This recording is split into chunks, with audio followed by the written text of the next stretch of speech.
వచ్చేస్తుంది, బేబీ వచ్చేస్తుంది. బాధ బొంగ నా కొడుకులు ఎవరో కిడ్నాప్ చేసి కిడ్నీ కళ్ళు అమ్మేసుంటారు. బేబీని కిడ్నాప్ చేసిండే, కిడ్నీ కళ్ళు అమ్మిండే. ఆ పీడ విరగడయ్యింది. ఏయ్, నోరు ముయ్యవే, ముసలిది పోయిందట. నువ్వు కెత్తు కాసేపు ఇష్టం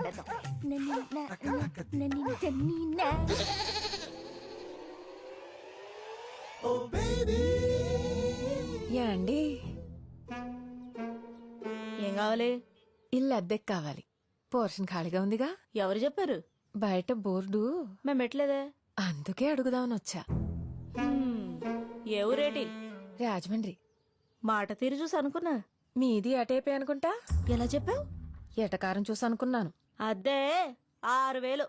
చా ఇచ్చేవాడుంటే సచ్చినోడికి కూడా కట్నం కావాలందట నీలాడిది. ముందున్నోళ్ళు 4,000గా ఇచ్చింది. ముసలమ్మలాగా సామెతలేంటి? అయినా ఎవరు చెప్పారు నీకు అద్దె 4000?